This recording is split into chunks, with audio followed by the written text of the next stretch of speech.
One of the key things when we're looking to improve productivity is being conscious of the language that we use. So as an example, rather than talk about wastes, sometimes it's more engaging when we ask people, well, what are your frustrations? What are the key things that are stopping your ability to get the work done? And in that instance, all of a sudden people start to speak up and a lot of things come to the surface. So really be conscious of the language that we use is number one.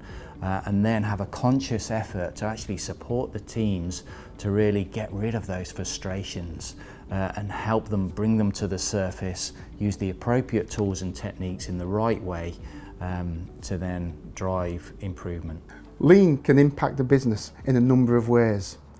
I tend to look at people, process and continuous improvement. Looking at people, it's about how do we effectively collaborate with them to get their thought in how we do things that's right from their perspective. From a process, we think about how do we streamline that process, ensuring that we don't build wasteful activity in what we do. And from continuous improvement, how do we ensure that our people understand the process so that they can identify when there are errors being made that we can focus on to improve further. So when we're looking at the key factors for productivity improvement, well, it is all about engagement, and it's about engaging the people at the appropriate level of the business. So we can improve productivity at a corporate level, we can improve productivity at a process level. It comes back to our acid test that we typically use on visual management. Can we see the situation at a glance?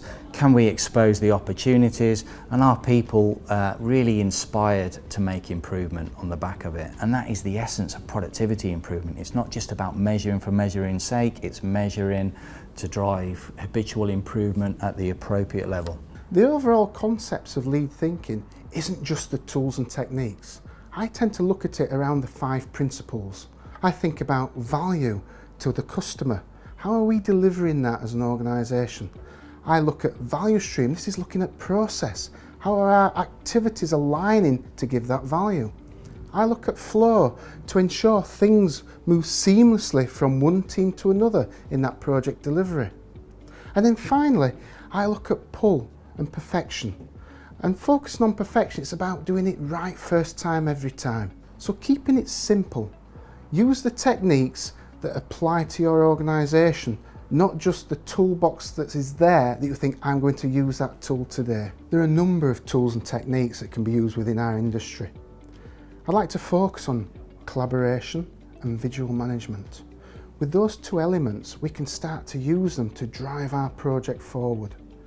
Through the visual management, we can start to capture when things are working well, when things are not working well, when their challenges are faced across the team.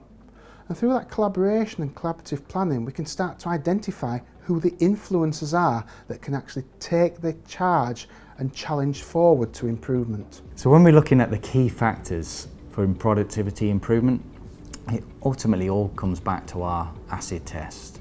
Are teams at all levels of the organisation able to see the current situation at the glance? Are they able to really expose the primary areas of opportunity? And are they truly and genuinely inspired to make improvement on looking at that? And always remember, it's all about that last one.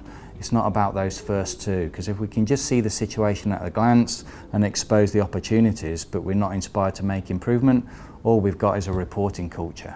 So it's all about the latter, and that requires strong leadership all the way through to invigorate that at every level.